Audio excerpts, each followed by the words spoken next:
व्यासं शङ्करं लोकशङ्करं शङ्करं शङ्कराचार्यं केशवं बादरायणं सूत्रभाष्यकृतो वन्दे भगवन्तो पुनः पुनः। ईश्वरो गुरुरात्मेति मूर्तिभेदविभागिने व्योमवद्व्याप्तदेहाय दक्षिणामूर्तये नमः दक्षिणामूर्तये नमः।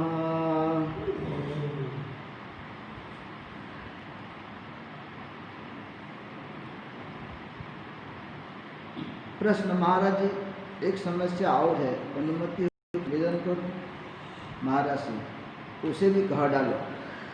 प्रश्न, जब मेरे सामने कोई प्रश्न उपस्थित करता है तो बड़े ज्ञानियों की तरह उसे उपदेश करने लगता हूँ, जबकि अपने अंतर में मलिनता। क्या यह दोहरा व्यक्तित्व नहीं है? अंदर कुछ तो बाहर कुछ। तुम ऐसा सोचते ही क्यों हो कि तुम किसी को उपदेश कर रहे हो? तुम यह सोचो कि तुम दूसरे के माध्यम से तुम अपने आप को समझा रहे हो। दूसरे प्रश्न करके तुम्हें अपने आप को समझाने का अवसर प्रदान किया है।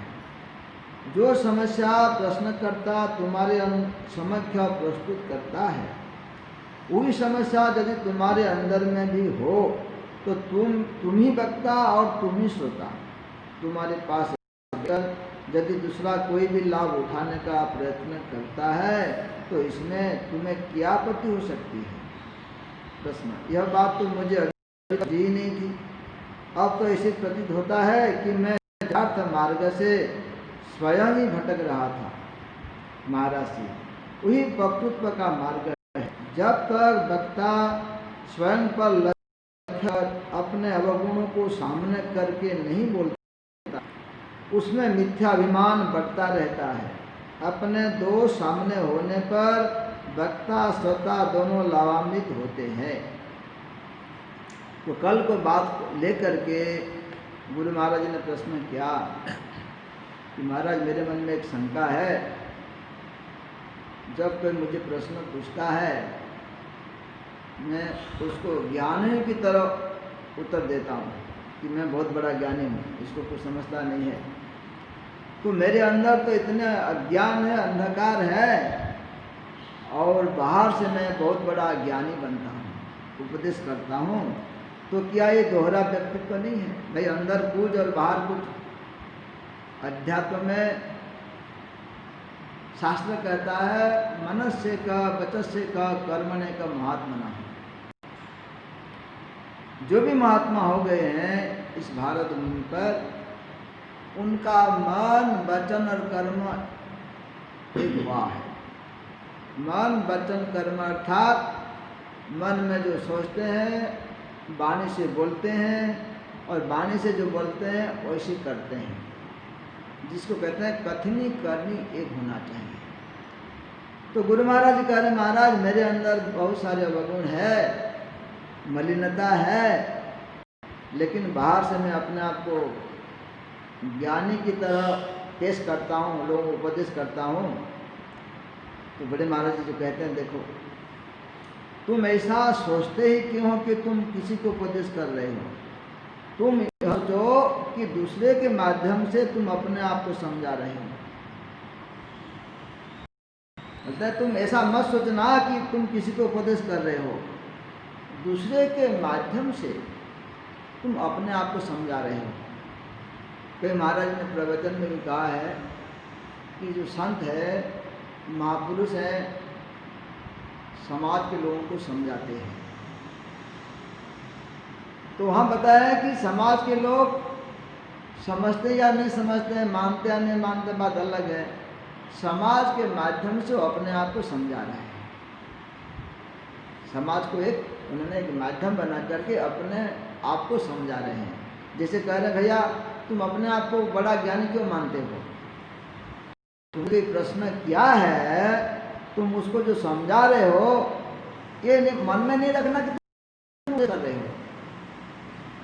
तुम ये सोचो कि तुम्हारे के माध्यम से तुम अपने आप को समझा रहे हो। सामने वाला एक माध्यम है, उसने प्रश्न पूछा है, तुम्हारे अंदर भी है तुमको दिख रहा है, उस अवगुण को देने के लिए उसको आप समझा रहे हो, लेकिन अपने आप को लक्ष्य करके।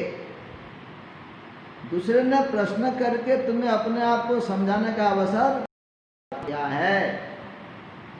जो समस्या तुम्हारे समक्ष प्रस्तुत करता है, समस्या यदि तुम्हारे अंतर में भी हो तो तुम ही वक्ता और तुम ही श्रोता। सामने वाला के अंदर जो अवगुण है, यदि वही अवगुण तुम्हारे अंदर है, उसने जो प्रश्न पूछा है उस प्रश्न के उत्तर देते समय तुम वक्ता भी हो तुम श्रोता भी हो। भाई ये सामने वाला है, लेकिन मेरे अंदर ये अवगुण है, उसको दूर करने के लिए मैं उसको समझा रहा हूँ, लेकिन माध्यम में वो माध्यम तो बना है, लेकिन मुझे अपने मन के मेल को दूर करना है। इस तुम्हारे पास बैठकर यदि दूसरा कोई भी लाभ उठाने का प्रयत्न करता है तो इसमें तुम्हें क्या आपत्ति हो सकती है। तो आगे बोल दिया भाई तुम्हारे सामने कोई बैठ करके तुम जो उसको समझा रहे हो उसमें यदि कोई लाभ उठाता है तुमको क्या आपत्ति। तुम्हारे तो लाभ हो रहा है ना, तुम अपने आप को देख रहे हैं ना कि मुझे गलतियाँ हैं, मुझे दूर करना है, इसलिए मैं जा रहा हूँ। माध्यम वो है, लेकिन मेरे मन को मुझे साफ करना है। तो सामने वाला उसमें अगर लाभ उठाता है बोले उसमें तुमको क्या आपत्ति है। तो महाराज जी के जो विचारधारा था वो क्या कहते हैं, बोले ये बात तो मुझे सूझी नहीं थी। महाराज जी ने उनको कहा कि भाई तुम श्रोता भी हो, तुम अपने आप को देख रहे हो कि मेरे अंदर महिला है तो उसको दूर करना है। तो ये बात बोले गुरु महाराज जी कह रहे हैं कि मुझे बात नहीं थी। अब तो ऐसा प्रतीत होता है कि मैं यथार्थ मार्ग से स्वयं ही भटक रहा था। इसका अर्थ कि गुरु महाराज जी हर समय अपने आप को देख रहे थे। जैसे कल बताए भैया बात कुछ थी नहीं, तुम्हारे अंदर जो अभिमान था वो अभिमान आड़े आ रहा था। जब महाराज जी ने अंतर्मुखी हो गए देखा कि वहाँ अभिमान तो था और भय भी था। जब उनको देखने लगे तो अभिमान और जो भय है वो भागने लग गए। तो आज कहते हैं मैं तो ये समझ नहीं पा रहा था कि इतने बात कोई इतने बड़ी नहीं है, लेकिन मुझे सूझी नहीं थी। तो ऐसा मुझे लगता है कि मैं सही मार्ग से भटक गया था और गुरु महाराज ने मुझे रास्ते पर लाके खड़ा कर दिया। तो बड़े महाराज जी कह रहे हैं भाई ये प्रवचन करने का वक्तृत्व का मार्ग है कि जब वक्ता स्वयं पर लक्ष्य रखकर अपने अवगुणों को सामने करके नहीं बोलता। तो गुरु महाराज जी हम देवास में नए आए थे, वहाँ 2 बार सत्संग करते और गीता। तो एक दिन सुबह के सत्संग पर उन्होंने कहा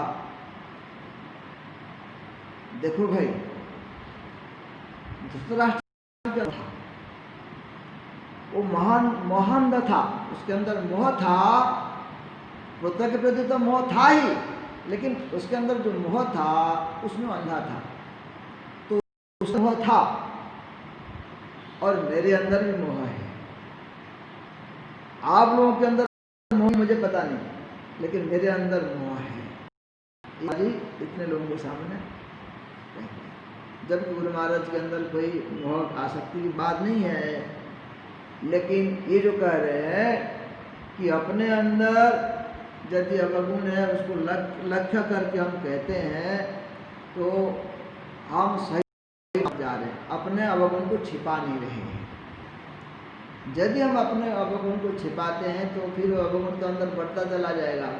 बाहर से नहीं हम एक प्रवचनकार हैं या वक्ता हैं, लेकिन इससे क्या होगा, हम तो अंधेरे में रहेंगे, दूसरे को हम प्रकाश दिखा नहीं सकते जब तक अंधेरे में हैं।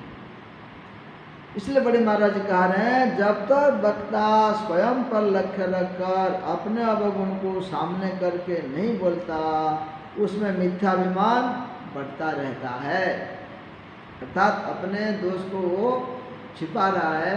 लोगों को बोल नहीं रहा है, इसलिए उसका अभिमान बढ़ेगा। अपने दो सामने होने पर वक्ता श्रोता दोनों लाभान्वित होते हैं। यदि हम अपने दोष को करते हैं दूसरों के सामने, उससे सुनने वाला और बोलने वाला दोनों का लाभ होता है। यह सुनकर मैं पड़ गया। महाराज से भी मौन हो गए। थोड़ी देर के पश्चात बोले, जब कठिनाइयाँ आती हैं, चारों ओर अंधकार फैल जाता है, अपने भी मुँह दूसरे लेते हैं, मनुष्य नितांत अकेला रह जाता है। यदि ऐसे समय में भी स्थिरता धारण किए रहता है, तो उसके लिए आध्यात्मिक के द्वार खुल जाते हैं। खाने के लिए एक दाना न हो, व्यावान के अंधकार में असहाय भटकता हो, चारों निराशा ही पसरी पड़ी हो, यदि ऐसे में भी मन को वश में किए रखे तथा आशा की डोरी को कसकर पकड़े रखे, तो उसका बेड़ा पार हो जाता है। जहाँ खड़ा हो वह की जमीन भी खिसकने लगे, सिर पर अग्नि के बादल फट पड़े, सिर छुपाने के लिए कोई सहारा न हो, ऐसे में भी साहस बना कर रखे, वह बड़े बड़े तूफानों को सहन कर जाता है। जगत में अनुकूल प्रतिकूल जो कुछ भी घटित होता है, सब मन की कल्पना या वासना है। जो कल्पनाओं की लहरों तथा वासना की आंधियों को सहन कर लेता है, उसकी कल्पनाएं शांत हो जाती हैं तथा वासनाएं सूख जाती हैं। बाकी रह जाता है मन का। कोई बड़े महाराज की बात कहते हैं।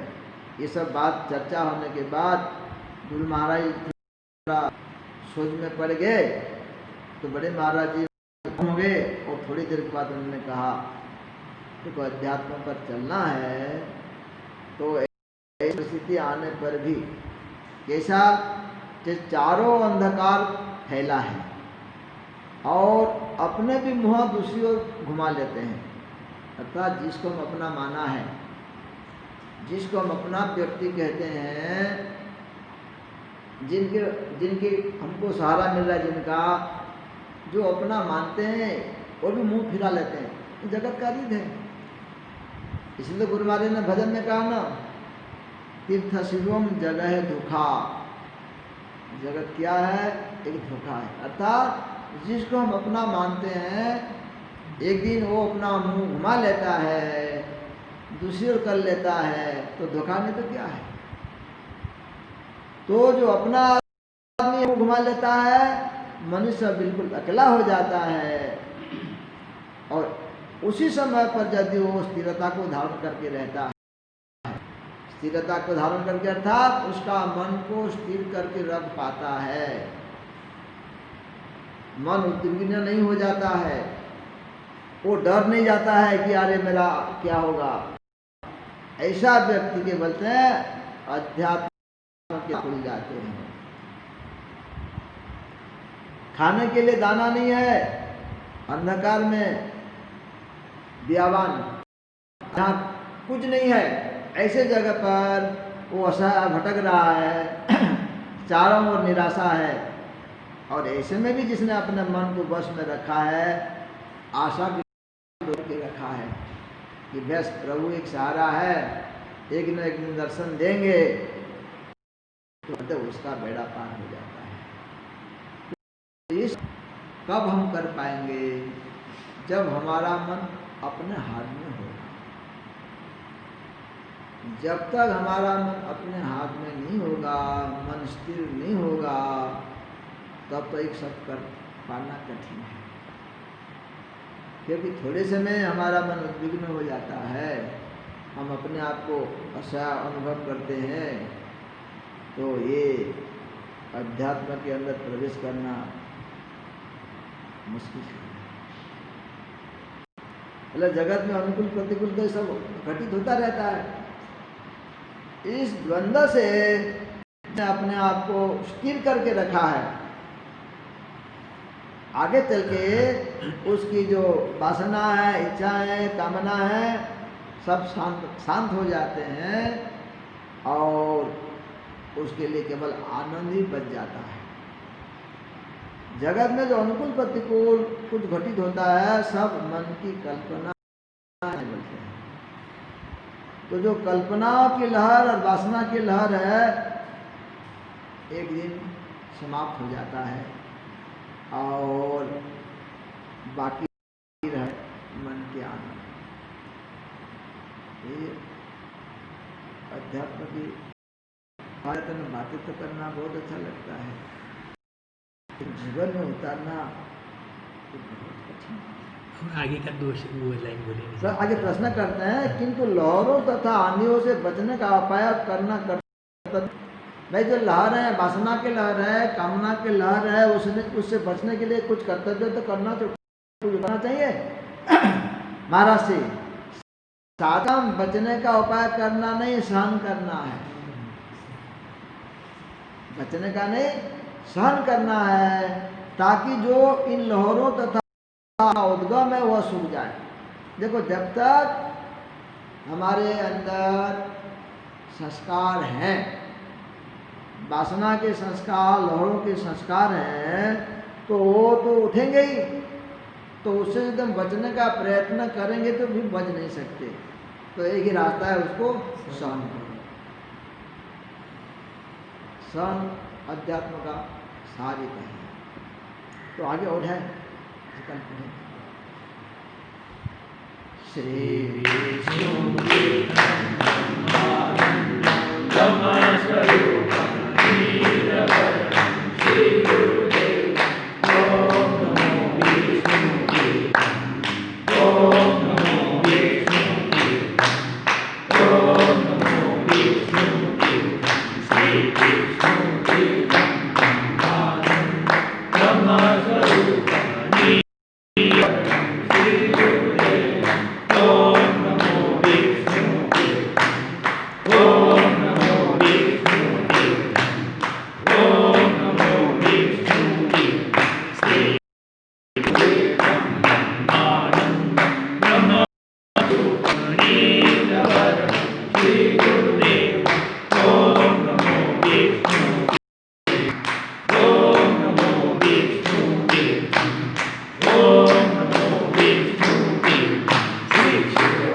पूर्णस्य पूर्णमादाय पूर्णमेवावशिष्यते।